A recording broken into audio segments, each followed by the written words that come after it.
மகிமை நிறைந்த ஆண்டவராகிய இயேசு கிறிஸ்துவின் இனி நாமத்தினாலே இந்த நாளிலும் கூட உங்கள் மத்தியில ஆண்டவருடைய வார்த்தைகளை பகிர்ந்து கொள்வதிலே கர்த்தர் கொடுத்த இந்த நல்ல நேரத்துக்காக நான் என் தேவனாகிய கர்த்தரை துதிக்கின்றேன், ஸ்தோத்தரிக்கின்றேன்.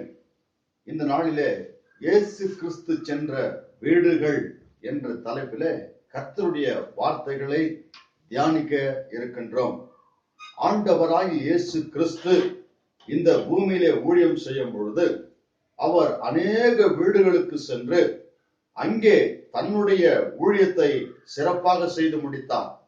ஏழைகள் வீடுக்கு சென்றார், பணக்காரர் வீடுகளுக்கு சென்றார், தரிதர் வீடுகளுக்கு சென்றார், வியாதி உள்ள வீடுகளுக்கு சென்றார், கஷ்டப்படுகிற வீடுகளுக்கு சென்றார். இப்படி பலவிதமான வீடுகளுக்கு அவர் சென்று அந்த கூடாரத்தில் இருக்கிற பிரச்சனைகளையும் போராட்டங்களையும் அவர் சரிப்படுத்தி சீர்படுத்தி அந்த குடும்பங்களை ஆசீர்வாதமாய் நடத்தினார்.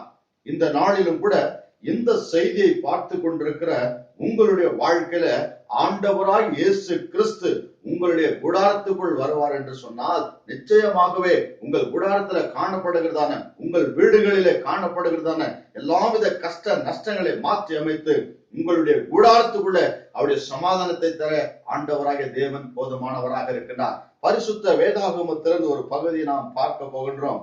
லூக்கா எழுதின சுவிசேஷ புத்தகம் 10வது அதிகாரம் வசனங்கள் 38 42 வசனங்கள் முடிய மிக அருமையான ஒரு வேதாகம பகுதி அது.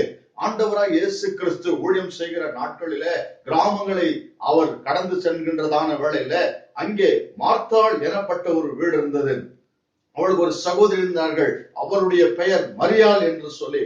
ஆகவே இருவரும் அந்த கூடாரத்துல தங்கி இருந்து அவருடைய குடும்பங்களை பார்த்து கொண்டிருந்தார்கள். அப்படிப்பட்ட ஒரு நேரத்துல இயேசு கிறிஸ்து அந்த வழியாய் கடந்து போகும் பொழுது மார்த்தாள் ஆண்டவராக இயேசு கிறிஸ்துவை அன்போடு கூட அரவணைத்து, இயேசுவை எங்கள் கூடாரத்துக்கு வாங்க, எங்க வீட்டுக்கு வாங்க என்று சொல்லி அன்போடு கூட அவள் அழைத்து இயேசு கிறிஸ்துவை தன்னுடைய வீட்டுல காலடி வைக்கும்படியாக ஆண்டவரோடு கூட அவள் பேசினதை இந்த வேதாகம வசனத்தில் நம்ம பார்க்கிறோம். அதுதான் வேதம் சொல்கிறது. பின்பு அவர்கள் பிரயாணமாய் போகையிலே அவர் ஒரு கிராமத்தில் பிரவேசித்தார்.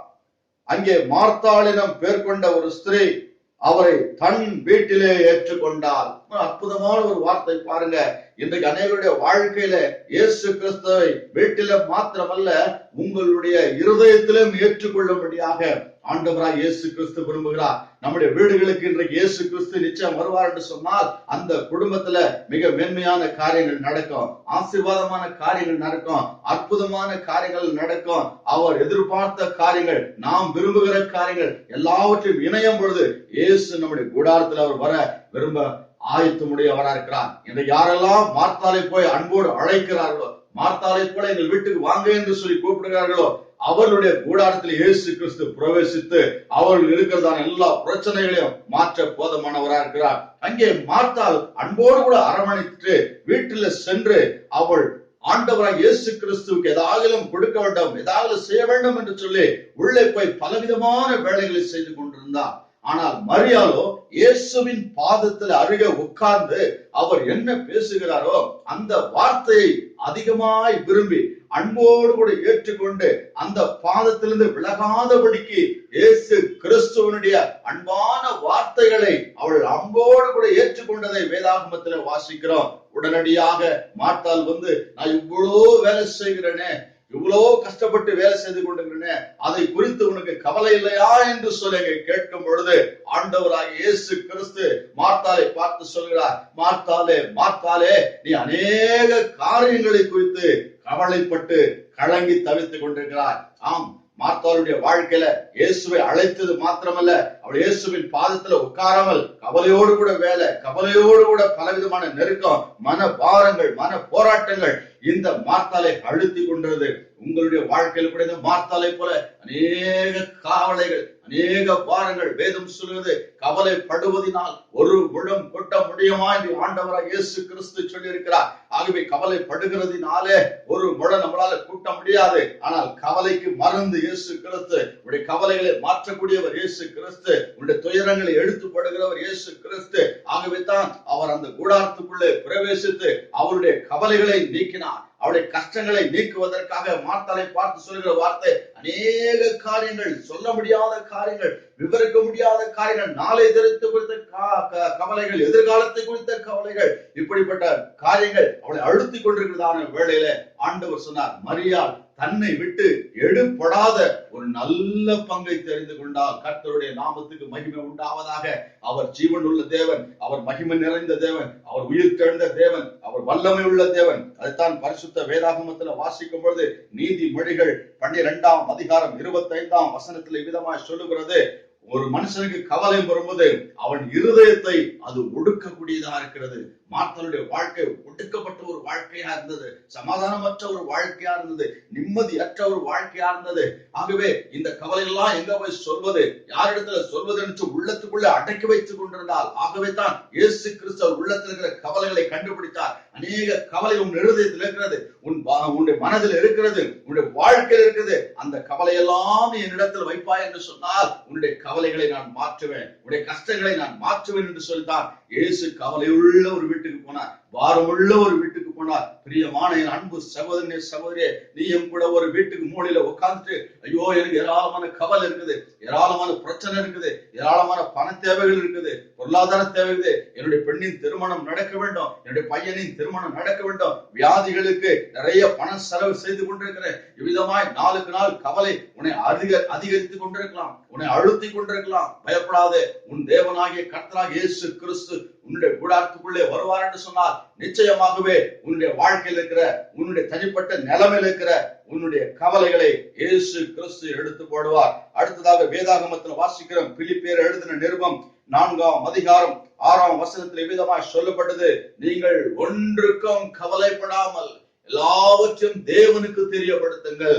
ஆம் பிரியமானவர்களே, கவலை உங்களுடைய வாழ்க்கையில நன்மையை கொண்டு வராது, அது வியாதிகளை கொண்டு வரும், அது போராட்டங்களை கொண்டு வரும், அது கஷ்டங்களை கொண்டு வரும். ஆனால் இப்பொழுது இந்த நேரத்துல உன் தேவனாகிய கர்த்தருடைய சமூகத்துல இயேசு கிறிஸ்துவை அரவணைத்து அவரை வீட்டுல ஏற்றுக்கொண்டு அவருடைய சமூகத்துடைய கவலை எல்லாம், உன் இருதயத்தில் இருக்கிற பாரங்கள் எல்லாம் கொட்டுவீர்கள் என்று சொன்னால் உங்கள் கவலையில, உங்கள் இருதயத்துல இருக்கிற கவலைகளை மாற்றி உங்கள் இருதயத்திலே சமாதானத்தை கொடுப்பார். இந்த உலகத்துல சமாதானம் கொடுக்க முடியாது, இயேசு வந்தார். உலகம் கொடுக்கிற சமாதானம் அல்ல, என்னுடைய சமாதானத்தை நான் உங்களுக்கு கொடுக்கிறேன் என்று சொன்னார். ஆம், இன்றைக்கு அநேகர் சமாதானத்தை தேடி அலைந்து கொண்டிருக்கிறார்கள். எங்கெல்லாம் சமாதானம் இருக்கிறதோ அங்கெல்லாம் தற்காலிகமான சமாதானத்தை தேடி மனிதன் அலைந்து திரைந்து, அதிலும் அவனுக்கு சமாதானம் இல்லாமல் அவன் சோர்ந்து போன ஒரு நிலைமையில இருக்கிற இந்த நேரத்துல உன்னை தேவனாகிய இயேசு உனக்கு முழு சமாதானத்தை கொடுக்க உன்னை அன்போடு கூட அழைக்கிறார். அதுதான் வேதத்துல வாசிக்கிறோம் பாருங்க.